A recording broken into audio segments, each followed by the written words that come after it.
Nous saluons tous les bien-aimés auditeurs qui nous voient, qui nous écoutent de par le monde entier. Vous voyez et vous écoutez votre serviteur Noumovi Doji Paul. C'est encore une belle opportunité que le Seigneur nous a donnée d'être dans ce programme.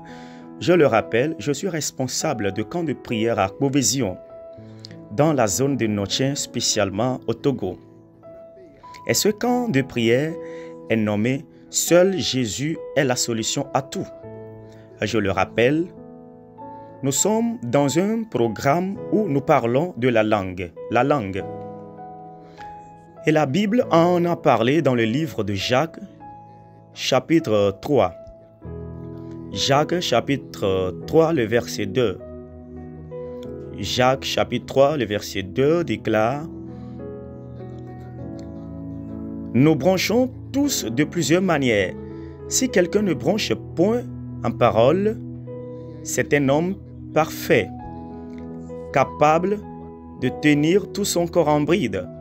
Amen. Vous voyez? La Bible parle de l'importance de la langue.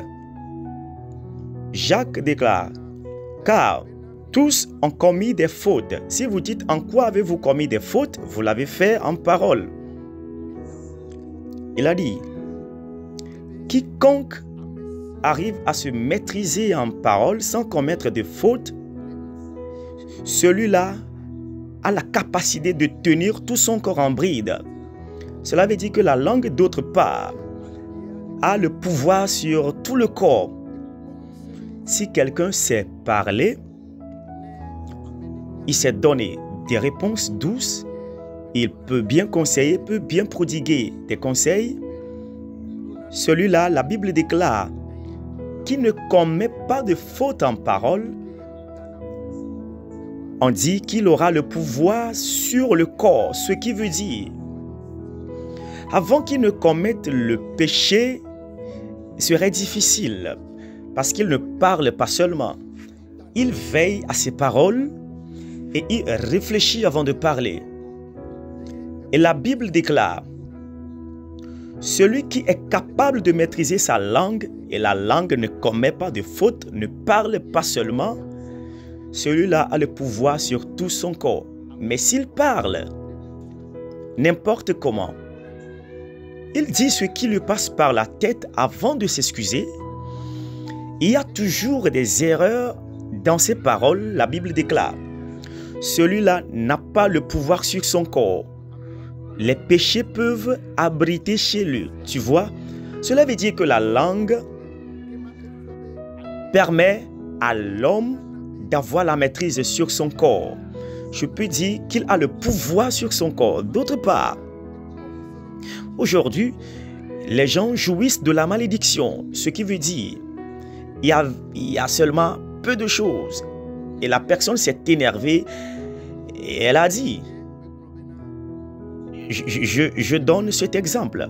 Une grande mère a tellement aimé son mari, a de l'entente entre eux.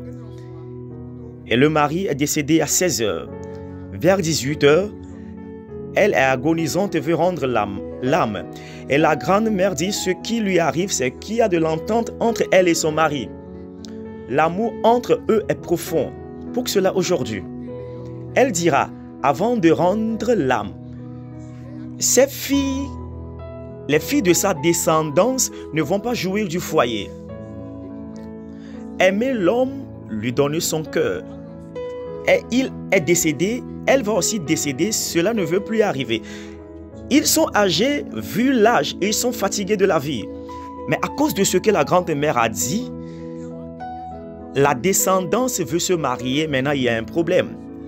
Il n'y a pas la joie. Sans vous mentir, j'ai reçu une en audience et c'est pitoyable. Elles sont trois d'une même mère. Il n'y a pas la joie au foyer. Et elles sont allées faire des recherches. On leur a dit, ainsi votre grande-mère a parlé. Elles sont des Togolaises. Mais leur grande-mère a déclaré quelque chose. Elle a parlé avec la langue. Et cela a effet sur sa descendance. Dans un événement, par ta langue, tu t'énerves, tu laisses des paroles. Tout peut se passer.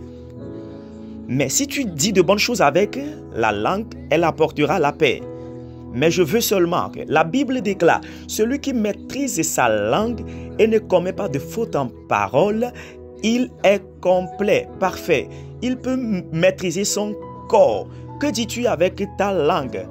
Pense-y afin que cela t'apporte du bien. Avant la fin, tu vas découvrir de belles choses. Au revoir.